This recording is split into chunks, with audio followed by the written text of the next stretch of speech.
আমি অনুরোধ করছি ছেলেরা তোমাদেরকে, সবাই মিলে জিন্দেগির কদর করে। ছেলেরা রাগ হইও না, ধাক্কা দিয়ে বলার মতো, শক্ত করে বলার মতো অনেকেই হিম্মত করছে না, যার কারণে তোমরা নিজেদেরকে সম্পূর্ণ স্বাধীন মনে করে নষ্ট হয়ে যাচ্ছ। আহারে বন্ধু, এটা সুখ না।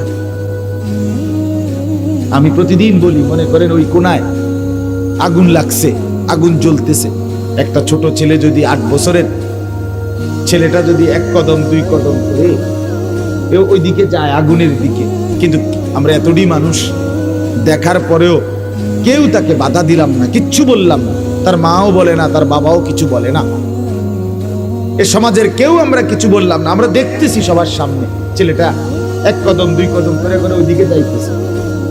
তাইলে এটা কি তার জন্য কল্যাণ? ঠিক না? এটা কি এই ছেলেটার জন্য সফলতা না? তাহলে চোখের সামনে আমরা দেখতেছি ছেলেটা 1 কদম 2 কদম করে আগুনের দিকেই ঝাঁপ দিচ্ছে, আগুনেই পড়ে যাবে। তাহলে তোমরা ছেলেরাও বাবা হতে পারে, তোমার মা বাবা পড়া পড়শি দেশবাসী কিচ্ছু বলে নাই, তোমারে বলে না, তুমি আছো আর তোমার মোবাইল আছে, তোমার সামান্য কয়টা বন্ধু আছে, তুমি নাচ গান মজা পাচ্ছ নর্তকীর ছবি দেখে। কিন্তু আমারে বলো বন্ধু, একটা ছেলে বিবেক থাকলে বাইব যে তুমি যাচ্ছ, আচ্ছা ঠিক আছে কেউ বললো না আর কি, কিন্তু তুমি যাচ্ছ, তোমার পরবর্তী প্রত্যেক কদম যত বাড়ছে, প্রতি কদম বাড়ছে তো তুমি আগুনের দিকে যাচ্ছ, তুমি তো জাহান্নামের আগুনের দিকে যাচ্ছ। এই ছেলে, তোমারে বলছি সাদা চাদর পিছনে চাইও না, তোমারেই বলছি বেটকাইও না, অপদার্থ। জিন্দেগি শুধু খিচুড়ি না, জীবনটারে খিচুড়ি বানায় ফেলছ। আহা, অসংখ্য ছেলের কোনো কাজ করে না, শরীর একদম স্প্রিং হয়ে গেছে, প্লাস্টিক হয়ে গেছে, কোনো কাজ করে না শরীরে, আর কোনো অনুভূতি শক্তি, এহসাস, বোধ, বুদ্ধি আমাদের লক্ষ লক্ষ ছেলে মেয়ের নাই। কি বলে, কে বলে, কেন বলে, কাকে বলে, সেটা কোনো বিষয়ই মনে করে না। তার এক কথা, আমার মোবাইল, আমার ছবি, আমার নারী, আমার জিনা, আমার ব্যভিচার, আমার অশ্লীল দৃশ্য, আমার সামান্যদের সাথে আড্ডা ফুর্তি, আমার এই বান্দরামি, আমার পেশাব করে পানি না নেওয়া, আমার জুয়া, আমার মদ, আমার নেশা, আমার নারীর আড্ডা, মেয়ের পিছনে ঘুরা, এটাই আমার জিন্দিগি। এতে করে আমার মার ইজ্জত থাকুক বা না থাকুক, বাবার ইজ্জত থাকুক বা না থাকুক, বংশের ইজ্জত থাকুক বা না থাকুক, আমার দেশের ইজ্জত থাকুক বা না থাকুক, আমার ধর্ম থাকুক বা না থাকুক, বাদ দে সব। আমার দরকার আমার যৌনতা, আমার শাহওয়াত, আমার মনের খামখেয়ালি। এটা মানুষের বাচ্চা হয় কেন? এত অপদার্থ, যার কপালে একটা সেজদা নাই, যে একবারও আল্লাহকে ডাকে না, যার কখনোই মনে পড়ে না এটা গুনাহ।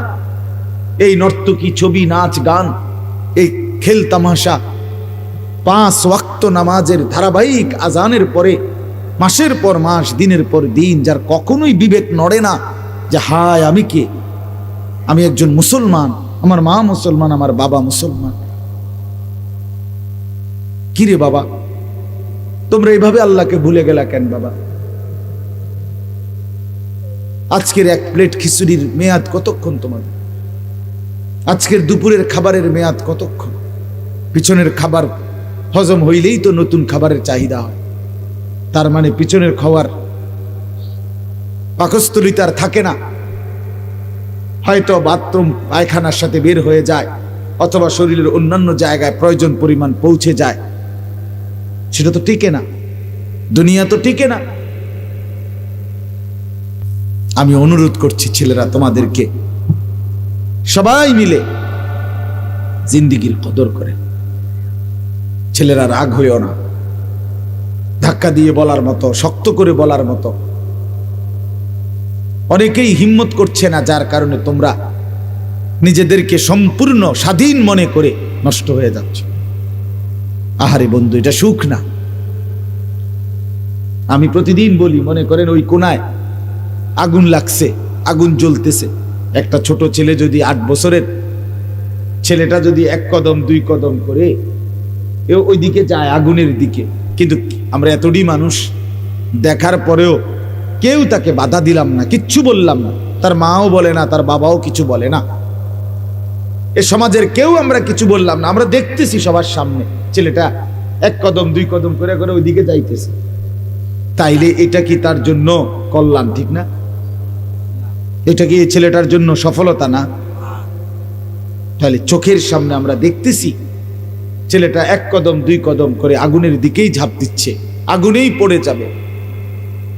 তাহলে তোমরা ছেলেরাও বাবা হতে পারে, তোমার মা বাবা পড়া পড়শি দেশবাসী কিচ্ছু বলে নাই, তোমারে বলে না, তুমি আছো আর তোমার মোবাইল আছে, তোমার সামান্য কয়টা বন্ধু আছে, তুমি নাচ গান মজা পাচ্ছ নর্তকীর ছবি দেখে, কিন্তু আমারে বলো বন্ধু, একটা ছেলে বিবেক থাকলে বাইব যে তুমি যাচ্ছ কোথায়?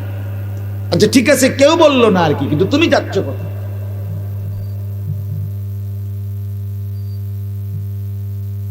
তোমার পরবর্তী প্রত্যেক কদম যত বাড়ছে, প্রতি কদম বাড়ছে তো তুমি আগুনের দিকে যাচ্ছ, তুমি তো জাহান্নামের আগুনের দিকে যাচ্ছ।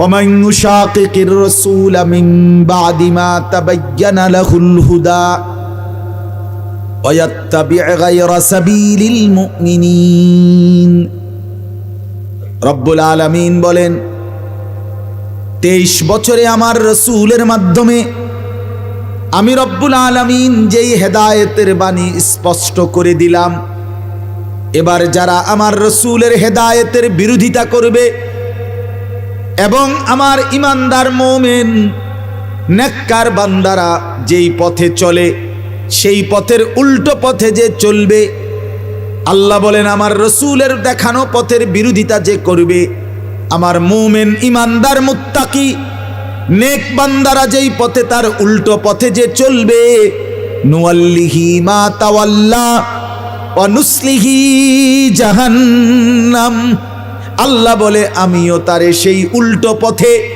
চালাইতে থাকবো, একদিন তাকে চলতে চলতে ধাক্কা মেরে জাহান্নামে ফেলে দেব। খোদার কসম, এটা কোরআনের আয়াত। অনুসলিহি জাহান্নাম।